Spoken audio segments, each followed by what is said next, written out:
Hello,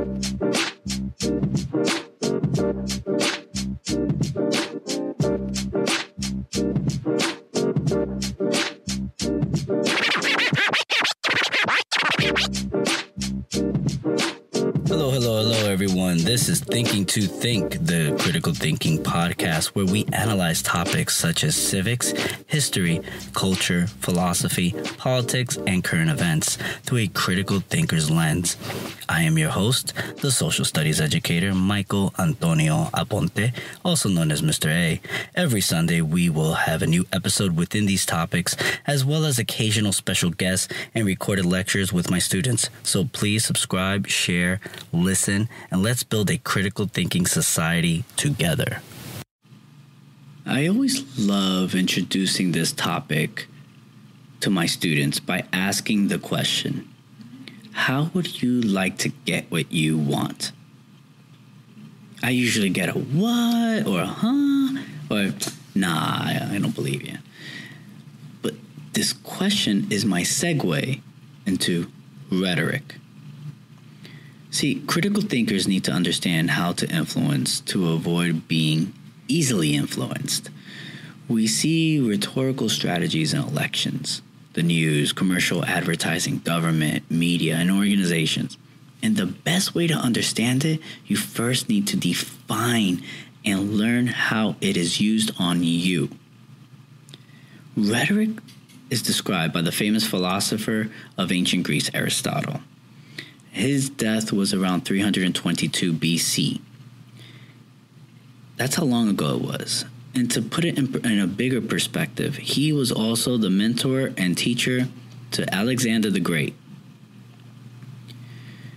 Now, Aristotle described it in three terms: pathos, logos, and ethos.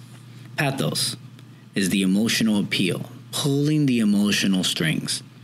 Logos is the logical appeal, facts, logic, etc.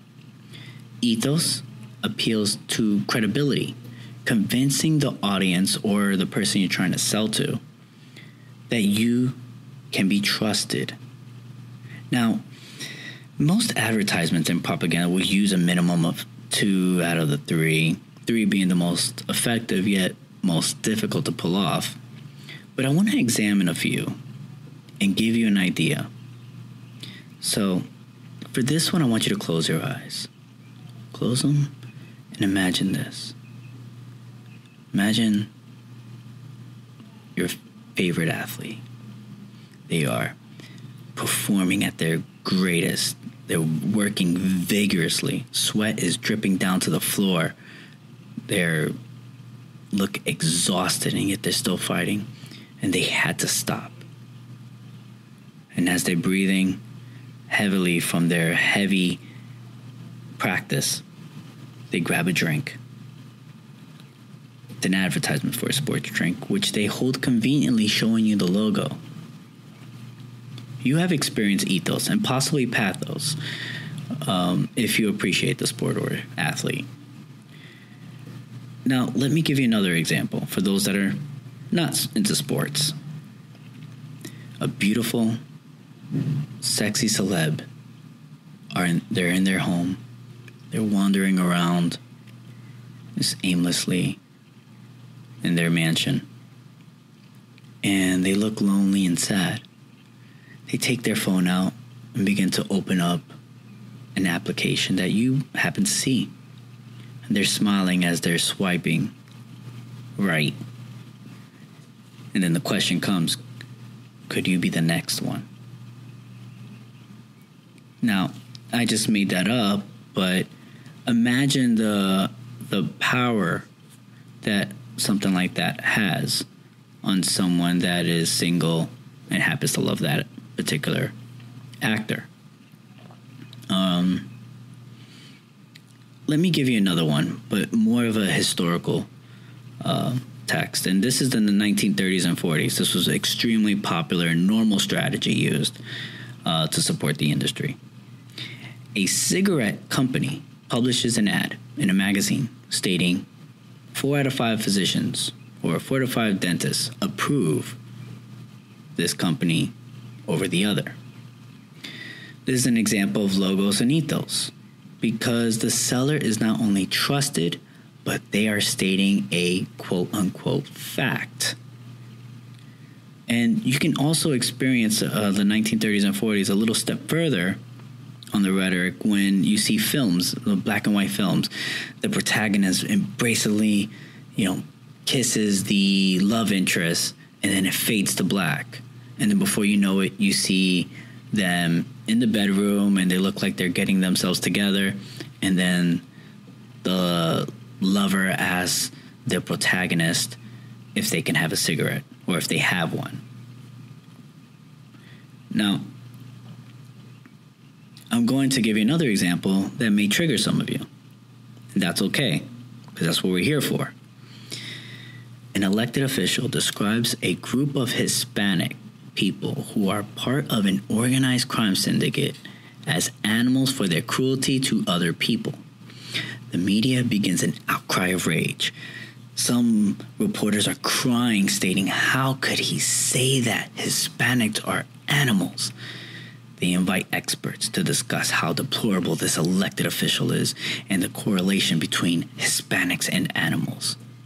This is an example of all three forms of rhetoric.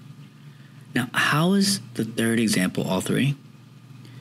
Well, simply, they used pathos by having emotional outbursts. We are humans, and most humans with proper social skills react to seeing other human emotions. Like when you see someone crying, you sympathize. When you see someone happy, it may elevate you. Even if you don't know the person, it just might happen. These are social cues that are very natural to many humans. And when you see that on TV, it gives a reaction. Now, in logos, they stated the truth that the elected official did say Hispanics, animals. Now, mind you the pause. They did say Hispanic animals, but neglected and manipulated all other facts which would have changed the context. And finally, ethos. They invite law professors, social scientists, and civil rights activists to endorse the claims of the, quote, Hispanics, animals. If you only observe the latter, most would be outraged. And as a Hispanic myself, I would be too. And this is where critical thinking comes in. Critical thinkers won't pass judgment until they get the full context and conclude if someone tried to manipulate them. Other organizations have used rhetoric to form names of plans with entirely different agendas.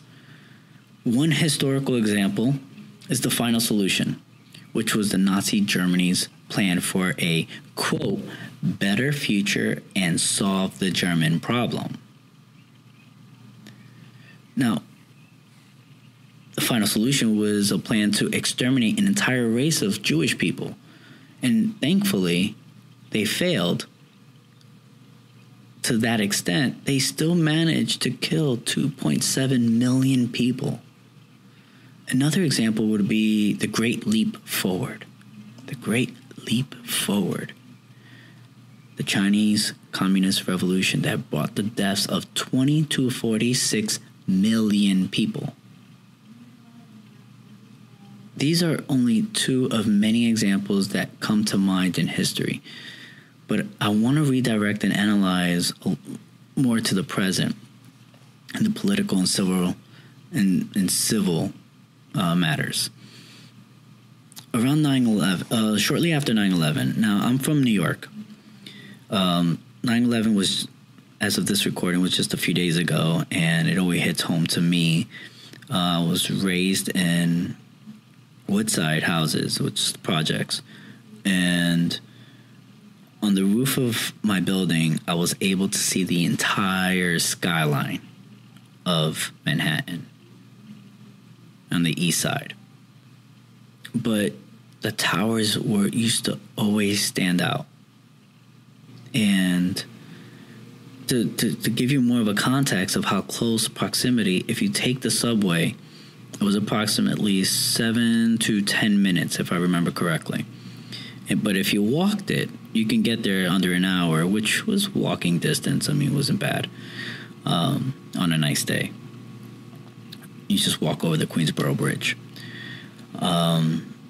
which I think the name changed, but that's another story. But I was fresh out of basic. I was a cadet, and I remember just trying to catch up with sleep, and then that's when the phone call happened.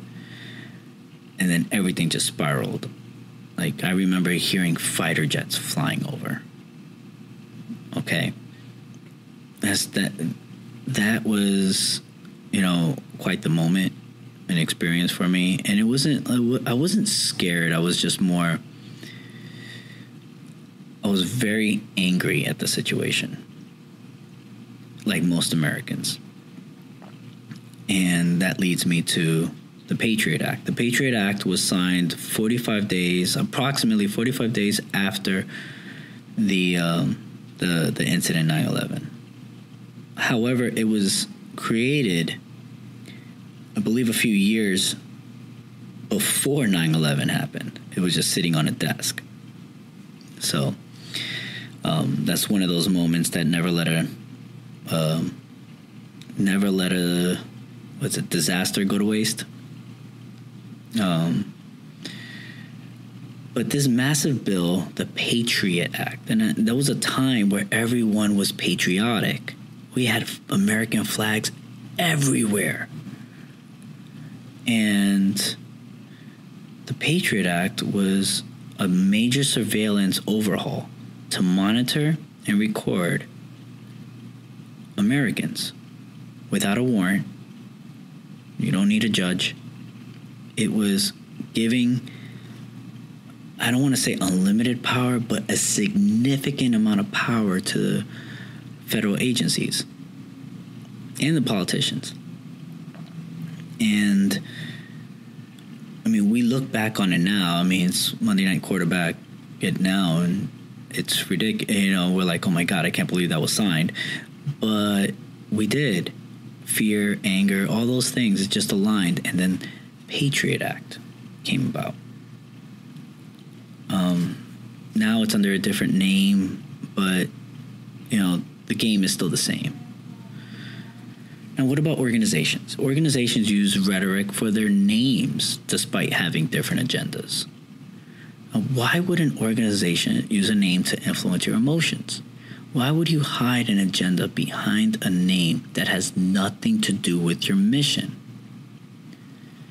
And these are questions you need to answer for yourself. But what I believe from observation is the simple fact that they do not want you to know the truth.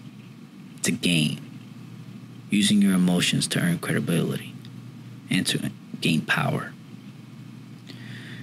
Perfect example is Antifa they use a lot of totalitarian tactics that I've seen and that I've researched in history, which I find ironic, being that fascism is a form of totalitarianism. It's just their version, but they're anti-fascist. In any case, this is also seen online. Think of how clickbait on social media works and uses emotions to entice you to click on such images and headlines that read, "You will never believe what this famous celeb did," or "I can't believe how easy it is to make this much money." There is an immediate call to action to click on that particular link. And once you click on that link, they have automatically earned advertisement revenue, and all you have received is nonsense information. This is why it is important to use logic prior to supporting rhetoric and words with face value. Unless you take the time to analyze the why and find logic, hopefully through deductive reasoning, and I'll explain deductive reasoning in a moment. But if you do this, the facts you find will support your truth if they are aligned. Now, I went over deductive reasoning in a previous episode, but I'll give you the real quick example. All humans are mortal. Mr. A is human. Therefore, Mr. A is mortal. Or A plus B equals C. Therefore, C minus B equals A. Yeah. You have to be aware of words and how people use rhetoric to state a claim.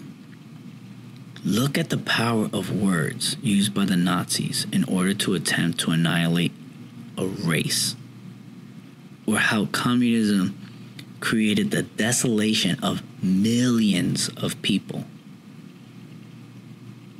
It becomes easy to persuade groups of people to do things when you use beautiful words to do it.